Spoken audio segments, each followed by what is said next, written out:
NDA को और UPA को जिसको हमारी आवश्यकता महसूस होगी वो हमारे पास आएगा और शर्तों के साथ हम उनके साथ जाएंगे। उनको पता है कि नीतीश जी यदि बिहार के मुख्यमंत्री बने हैं तो आज भी उनको नालंदा का ही मुख्यमंत्री कहा जाता है, क्योंकि वो सारा विकास खींचकर नालंदा लेके चले जाते हैं और सारा विकास नालंदा में उन्होंने किया। तो यदि शायद ऐसा होता है कि ये देश के प्रधानमंत्री बनते हैं, यदि मौका मिलता है, तो हम उम्मीद करते हैं कि जिस प्रकार से इन्होंने अपने गृह जिला नालंदा का विकास किया वैसे ही अपने गृह राज्य बिहार का भी विकास करेंगे। आप देख रहे न्यूज़ फॉर नेशन और मैं स्वाति पांडे आपके साथ। आने वाले साल यानी साल 2024 में लोकसभा चुनाव है और इस चुनाव से पहले बता दें कि दिल्ली के रामलीला मैदान में ब्राह्मण और भूमिहारों की बहुत बड़ी रैली होने वाली है। लाखों की संख्या में ब्राह्मण और भूमिहारों की जुटान होने वाली है।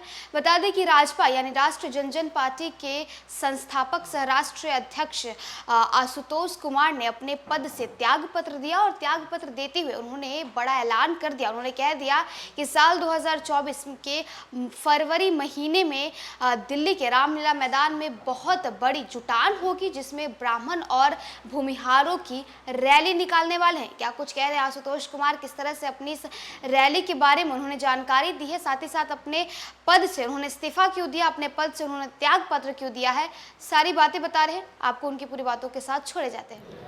एनडीए को और यूपीए को जिसको हमारी आवश्यकता महसूस होगी वो हमारे पास आएगा और शर्तों के साथ हम उनके साथ जाएंगे। विपक्ष की बैठक को कैसे देख रहे हैं? शर्त हम लोग 2014 से ही लेकर चल रहे हैं और 2019 में जो पटना के गांधी मैदान में किए थे, जिसमें लाखों की संख्या में लोग आए थे, हम लोगों ने 5 सूत्री मांग के साथ में वो कार्यक्रम किया था।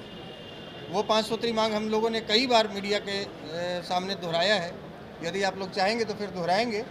उनमें से कोई जरूरी नहीं कि हमारी पाँचों की पाँचों बातें मानी जाए, लेकिन हाँ, मुख्य बात है जैसे 10% जो EWS के तहत जो आरक्षण दिया गया है सवर्ण समाज के लोगों को, ये 10% बहुत कम है। इसके दायरे को बढ़ाया जाए। हम लोग शुरुआती दिनों से 25% की मांग कर रहे हैं और साथ ही साथ जो अन्य आरक्षित वर्गों को, OBC को, SC ST को जैसे उम्र सीमा में, जैसे परीक्षा शुल्क में छूट दी जाती है, तो यहाँ भी यदि आप उन्हें रिजर्व कैटेगरी में डालें हैं EWS वालों को, तो बाकी सुविधाएं मिलनी चाहिए जो अन्य रिजर्व कैटेगरी को मिलती हैं। लेकिन आपका सीधा मानना है तेजस्वी यादव अपनी बात पर खड़ा नहीं उतरे, A to Z का उनका समीकरण फेल हो गया, भूमिहार समाज को नहीं देखे, अब भूमिहार समाज अलग निर्णय लेगा, अपनी गोलबंदी करेगा, उनका भरोसा फेल हो गया। A to Z की बात हम तो नहीं कर रहे थे ना, जो कर रहे थे वही अपने वादे से मुकर रहे हैं।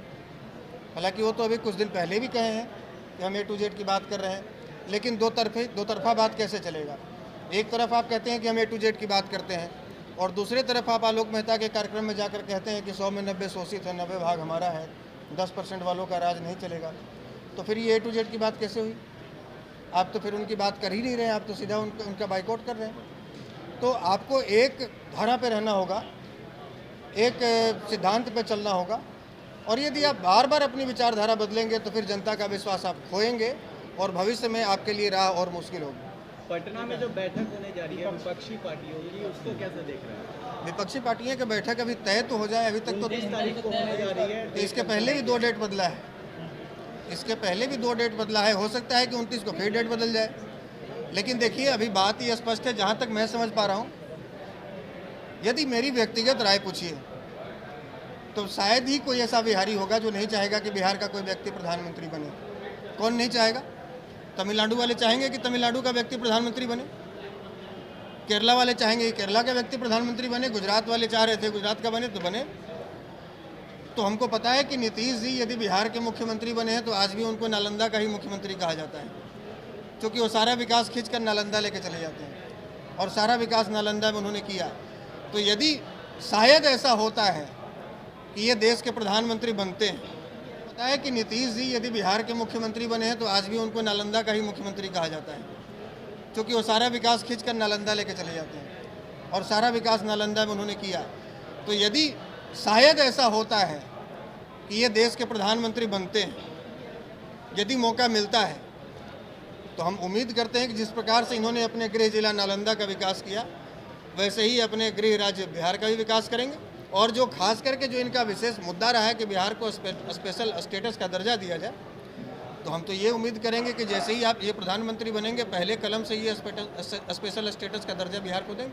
मतलब और विपक्षी एकता की जो बात कर विपक्षी एकता की जहाँ तक जो लोग बात कर रहे थे, तो देखिए अभी कांग्रेस जो कर्नाटक में चुनाव जीती है उसके बाद कांग्रेस का मनोबल काफ़ी बढ़ा है और जिसके इतने सारे सांसद हैं, जिनके कई राज्यों में सरकार है, वो नहीं चाहेंगे कि 40 विधायक रखने वाला कोई नेता हम उसके नेतृत्व में चुनाव लड़े लोकसभा का। और इनके जैसे कई नेता हैं, जैसे केजरीवाल, अरविंद केजरीवाल जी की 2 राज्यों में सरकार है, और भी ममता बनर्जी अपने आप को इनसे कम बड़ी नेता नहीं समझती हैं। कई ऐसे लोग हैं, केसीआर नहीं समझते हैं, नवीन पटनायक समझने को तैयार नहीं है। तो ये विपक्षी जो एकता की मुहिम है बहुत टेढ़ी है, इतना आसान नहीं है।